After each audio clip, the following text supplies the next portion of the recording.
So for 1,300 million, 1.3 crore will not be educated. So when you tell in DPM or defects per million opportunities, the intensity of the problem will be shown effectively.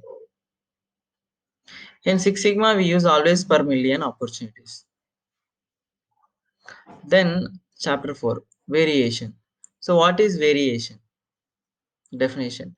A variation is a difference that can be measured for the same entity. Example, small rabbit, medium rabbit, and large rabbit.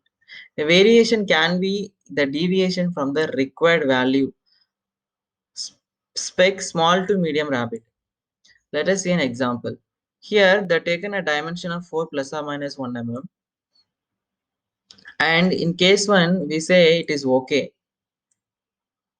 when the dimension is 4. With data, we say it is 4, and with conclusion, we can say parts are measuring in the mean, correct? So, so next is 3, it is okay. We say that parts are measuring towards lower side, and this we call as variation from the mean. We say 3.5 and say okay, and we say that 0.5 mm it is more than the LSL, and it is also variation. When it comes 6, it is not okay because it is out of spec. So we say part is measuring oversize by 1 mm from USL. So this is called deviation. So now we understand what is variation and what is deviation. Variation is the change of the data within the given specification is a variation. Deviation is the data that you produce. The data which is we got from the process is out of the specification. That is called deviation. So next, different types of measures of variations. Following are the ways we can measure the variation. The first one is with the range, standard deviation, delta between two numbers, delta between master and the measured reading. Let us see what is range. Say example, I have data of 1, 2, 3. What is the minimum? 1. Maximum 3. So minimum, maximum minus minimum is 2.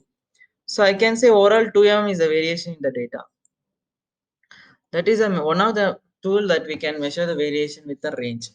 Next is standard deviation. So in this data 1, 2, 3, the my process mean is 2 middle value, and my standard deviation is 1. That means from 2, 1 mm positive where it is having a variation, 1 mm negative it is having a variation. So standard deviation is one of the tool to measure the variation. Delta between two numbers. Say I have a data of 1 to 3. So I can say from 1 to 2, the delta is 1. The difference is 1 mm. From 2 to 3 is 1 mm. Say example that the fourth data is not 4 but it is 5. Then from 3 to 5 I say there is a 2 mm variation. So one disadvantages of delta between two numbers is we can compare only between two data, not for the entire data. Whereas range and standard deviation calculates for the entire data.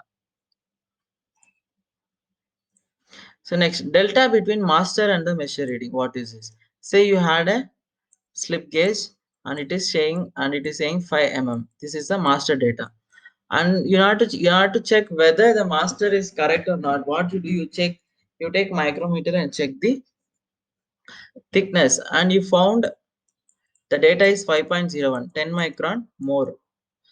So we say that 10 micron is the delta between the master and the measure reading. This delta between master and the measure reading, we use it only in the instruments. So measure of variations. So as we discussed, following are the ways we can measure the variation. First one is range. We represent it as R. Range is defined as the overall jump of the set of data. So example, in this data, maximum minus minimum is 6. Overall 6 mm there is a jump. That is what range is telling. Next, standard deviation. Deviation from the standard which divides the variation equally for each set of data. That's what we saw. From the mean, the data is distributing equally both positive side and negative side. Next, following are the ways we can measure the variation. Delta between two numbers. So that is what we have seen. Delta between master and the maturity. That also we saw. Impact of variation. As a variation, the process reduces, the consistency of the product and process increases. As a variation reduces, the consistency and capability increases. Next, chapter 5, corrective and preventive action.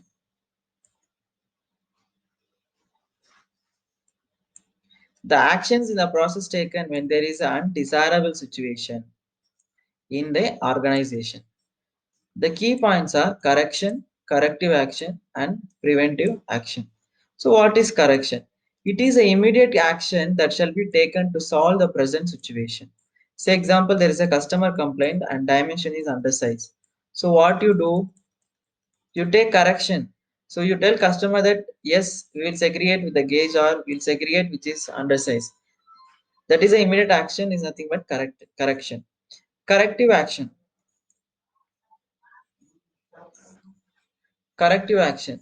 Corrective action is defined as finding out the root cause and adding a checkpoint in order to detect the root cause when it occurs. So, what is an example?